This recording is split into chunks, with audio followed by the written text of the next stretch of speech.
je suis arrivé à Caen, on organisait une fois par semaine, bière, pizza, pastis et Marlboro. Okay. Une vie parfaite. Une hygiène de vie est parfaite pour une carrière. Meilleure époque du Stade Malherbe de Caen.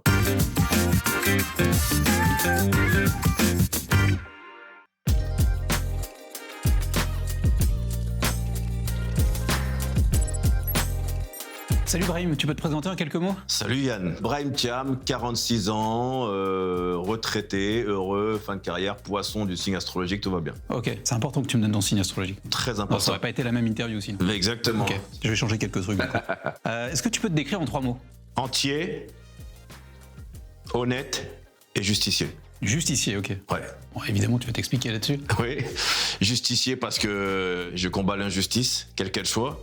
Ouais. Et je me transforme facilement en justicier, que ce soit pour une cause qui me touche personnellement ou celle des autres. Et donc ton arme principale pour combattre l'injustice sur le terrain, c'était le tacle, on est d'accord hein ? Et le coup de genou.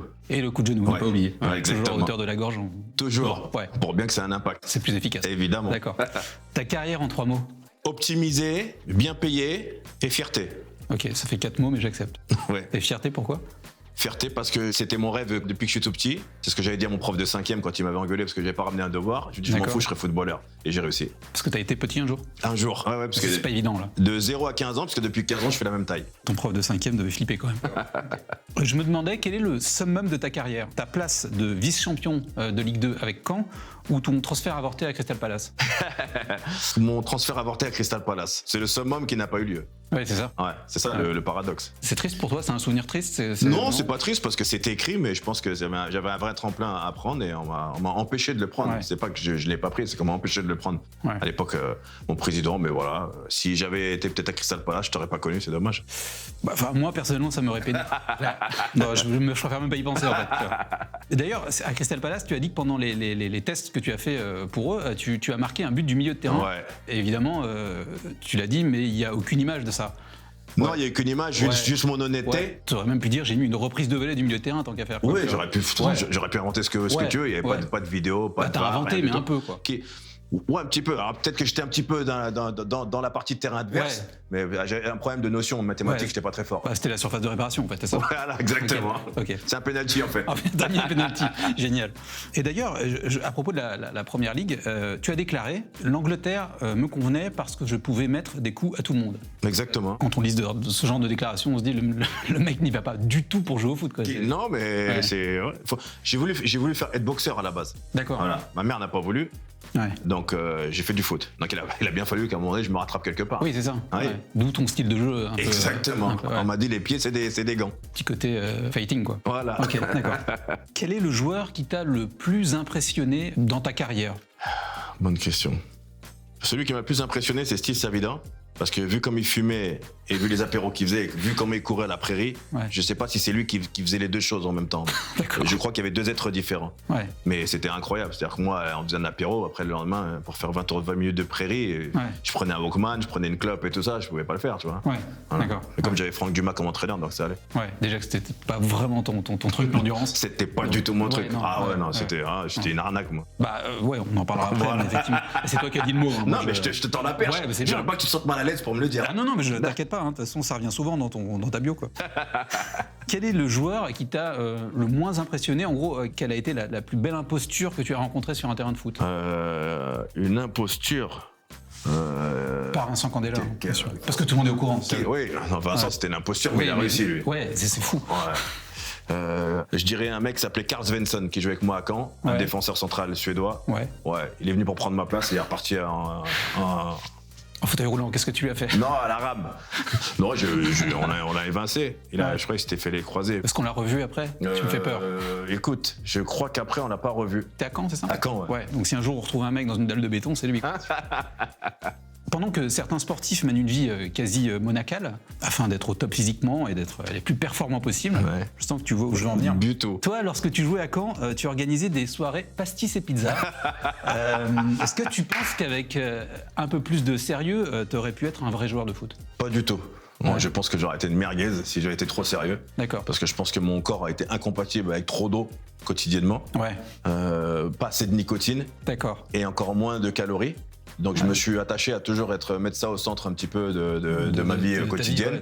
Voilà. Okay. Et donc quand je suis arrivé à Caen, on organisait une fois par semaine, bière, pizza, pastis et Marlboro. Ok. Vie parfaite. Une hygiène de vie est parfaite pour une carrière. Meilleure époque du Stade Malherbe de Caen. Ouais, tout le monde s'est retrouvé dans cette équipe. Donc ça explique plein de choses finalement. C'est-à-dire. Ça explique Crystal Palace, ça explique. Mais comme quoi, il n'y a pas de logique. Après, ce qui est valable à une époque, c'est peut-être plus valable maintenant. Ouais. Mais il n'y a pas de réseaux sociaux, il n'y a pas la VAR, il n'y a pas.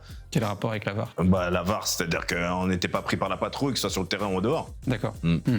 Et après, tu te plains de Franck Dumas. Tu faisais pas jouer. Mais il était avec nous, lui. Ah, d'accord, c'est ça. Ok, ça m'étonne pas. Mais ok. Si je te dis que tu as un point commun avec Donald Trump, tu vois de quoi je parle ou pas? Je dirais la banane. Ok, c'est n'importe quoi. Bah écoute, comme lui, tu penses visiblement que boire de l'eau de Javel, c'est bon pour le corps. Ça te revient ou pas? Ouais, ça y est, ouais. Ok. Ouais. Non mais parce que, ok, j'ai compris que tu t'aimais bien boire, que t'étais un bon vivant. L'eau de Javel, il n'y a pas de millésime. Hein. Oui, mais tout ce qui n'était pas blanc et transparent, pour moi, c'était différent. Donc, je sais pas ce qui m'a pris ce jour-là. Ouais. C'est vrai que j'ai bu de l'eau de Javel. Ouais. Et du coup, je sais pas si c'est le départ d'une vie bizarre, mais en tout cas. On peut le dire. Ouais, je pense. Voilà. Ouais. Mais c'est vrai que j'ai bu de l'eau de Javel, j'ai fini à l'hosto. Ouais. J'aurais peut-être dû commencer l'interview par ça. Ouais, voilà. Que les gens comprennent le personnage. Ouais, voilà, il faut comprendre le personnage à la base. Former l'eau de Javel. D'accord. En fait, le seul truc que tu bois pas, c'est de l'eau, quoi. Exactement. Juste pour la douche. D'accord. Et encore, je la bois pas. Non, tu la bois pas. Non. Ton meilleur souvenir en carrière? J'en ai eu 2 qui sont très forts. Le premier but que j'ai mis en Espagne avec Malaga, le premier match à domicile, ma fille venait d'arriver, elle était née il y a un mois. Ouais. Et des buts comme t'en as pas mis beaucoup. Exactement. Tu t'en souviens forcément. C'est important. Ouais. Et un beau souvenir, c'est lorsqu'on a fait un foot dans l'aéroport de Bordeaux en 2006. Je t'ai demandé qu'un souvenir, donc t'as pas compris la question. Non, mais vas-y. Non, voilà, je suis parti. C'est ton invité, vas-y. Non, c'est vrai, je me fais un petit kiff là au niveau du souvenir. Donc on a fait un foot, on était bourrés dans l'aéroport de Bordeaux après la montée en Ligue 1 en 2006 avec toute l'équipe dans l'aéroport en attendant l'avion. Voilà, c'est une particularité, c'était un grand moment. Et à quel moment t'étais sobre pendant ta carrière en fait? Le matin entre 7h et 10h. Je comprends mieux. Quel est ton pire souvenir en carrière? Ma rencontre avec Gérard Gilly, un entraîneur à Montpellier. Ouais. C'était un grand entraîneur français d'ailleurs. Je ne peux pas me blairer, donc pire souvenir. Pourquoi? Tu sais pourquoi, non? Je sais pas, écoute, peut-être ma gueule, elle lui revenait pas. Ouais. Je sais pas. Je n'ai pas eu d'explication à ce jour. D'accord. Voilà, en tout cas, c'est lui qui pouvait pas me blairer. Et donc il t'a jamais fait jouer? Non, j'étais obligé de partir même déjà. Oui, c'est ça. Ouais. Bon, si je te montre ça, ça t'évoque quoi? Ça, tu vois? Je le montre bien à la caméra quand même. Ça reste dans le thème encore des choses qui sont pas normales. Ouais. Ça, c'est mon histoire avec Vincent Candela et Claude Fourchette. Tu peux me l'expliquer, me raconter l'histoire? Je t'explique. On est en 90, on est à Bayeux, on est 3 heures avant un match. Finale du championnat de France cadet. Moi, j'étais cul et chemise avec Vincent Candela, on est à table et comme on a fini de manger, on sait pas quoi faire, on s'amuse avec nos couverts. T'as fini de boire, t'as pas fini de manger. Ouais, de boire, tu mets un coup de fourchette et il met un coup de couteau. Ouais, logique quoi. Attends. Des jeux d'adolescents quoi. Ouais, donc petit trou dans la jambe, il a fallu trouver du strapping et compagnie et j'ai joué comme ça. Ok. Et je crois savoir que t'as fait un bon match. Très bon match. Ouais. T'en as au moins fait un d'ailleurs. J'en ai au moins fait un. C'est pour ça que je pense que jouer blessé ou jouer avec un handicap, entre guillemets, ça me servait beaucoup. Ouais, mais t'en avais beaucoup des handicaps. Bah oui. Tu es très actif sur Twitter. Oui. Et tu dis un peu tout ce qui te passe par la tête. Il y a pas mal de citations. Par exemple, on ne peut pas peindre du blanc sur du blanc et du noir sur du noir. On a besoin des autres pour se révéler. C'est ça? On est d'accord? Moi, je pensais que tu avais arrêté le pastis à la fin de ta carrière. Oui, mais maintenant, c'est plus de 7h à 10h. D'accord, c'est toute la journée. Ouais, voilà. Ça va, là? Tu veux qu'on t'amène quelque chose? Non, ça va, écoute, tranquille, j'ai du gel hydroalcoolique, donc tout va bien. Ouais, c'est bon. Tu préfères le FC Istres ou le Stade Malherbe de Caen?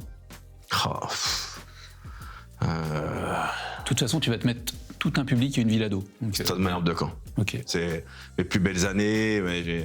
Mon fils est né là-bas. Voilà. Rouge et bleu, Viking, Drakkar. C'est bien, t'as tapé du bon côté. Voilà. D'accord, donc le FC Istres, t'as donné ta chance, t'as révélé, mais t'en as rien à foutre, quoi. Non, écoute, c'est comme sur l'autoroute, j'avance sans regarder dans les rétroviseurs. Ouais, c'est sympa, quoi. Ouais, tu vois. Sympa, c'est cool. Ça veut dire qu'après l'interview, une fois qu'elle sera diffusée, je t'oublie, quoi. Non, je pense pas.